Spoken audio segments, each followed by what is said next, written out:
In the Field updates on Market Journal are supported by the Nebraska Corn Board. Let's begin here with an In the Field update. As I mentioned, thankfully we saw some much needed precipitation over the last couple of weeks in Nebraska.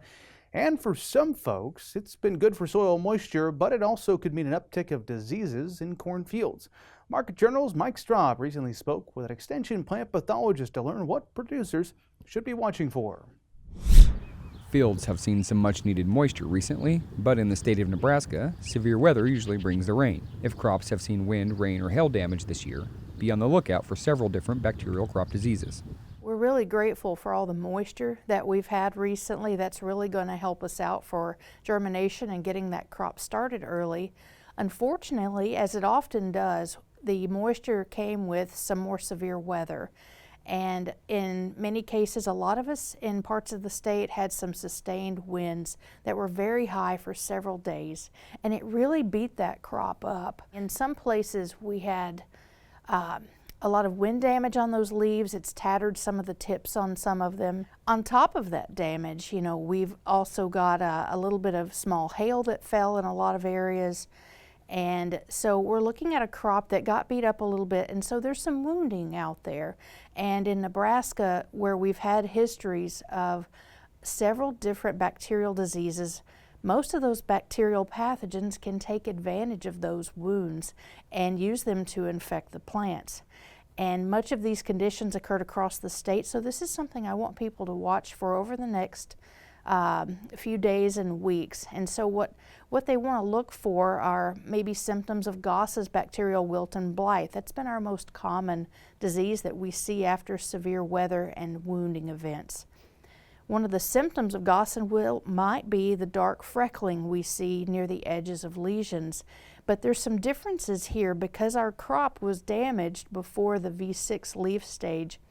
It means that sometimes we see a systemic phase of that disease develop, which is more severe, and it might actually develop and kill the plants, causing them to wilt overall.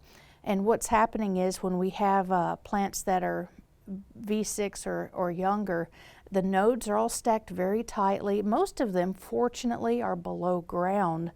And normally we would feel much safer that the plant is pretty much protected and it should normally survive. But in the case of Goss's wilt, and especially the systemic wilt phase, it can move throughout those nodes and sometimes eventually kill those plants, even in some a little bit older. You may or may not see those freckles that I mentioned. Often you'll just see that general wilting down. And so that'd be something I'd watch for. It can kill plants, often in patches in the field. And so that'll be something that people should be watching out for. Otherwise, we also had a lot of driving, wind-driven rain, and so it pounds into those leaves. And we've often in Nebraska also seen the development of bacterial leaf streak after a driving rain event like that. And we've reported Goss's and we've reported bacterial leaf streak across the whole state. If you start to see streaking on the leaves between the veins, they'll start very small. The thing that sets them apart is that when you hold these leaves up to the light and you see bright yellow spots or streaks between the veins, that is often bacterial leaf streak, and so that will continue to elongate as the season goes on. And bacterial leaf streak is one that can be hard to tell from gray leaf spot, the fungal disease. It's important everyone recognizes, though, starting early when temperatures are cool, it's much more likely to be bacterial.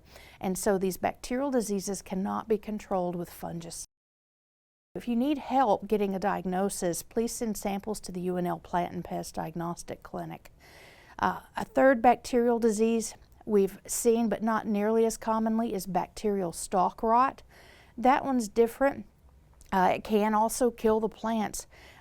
If you handle those plants and notice it has a really terrible odor, that's usually a symptom of bacterial stalk rot. And unfortunately, managing these diseases, although it can't be accomplished with a fungicide, selection of hybrids or different hybrids that are more effective in the future years is probably a good idea. And it's a reminder for us that all of these pathogens do overwinter in the soil or in residue, and that you're likely to see them again and again. And if they're a particularly severe problem for you or frequent, it'd be a good idea to work with your seed company agronomist to try to position hybrids that do resist those better. Bacterial crop diseases are on the rise after recent severe weather. Management can be difficult, and most diseases can return after winter. If you've been having a problem controlling bacterial crop diseases, think about working with your seed dealer to come up with a selection plan to combat the issue in the future.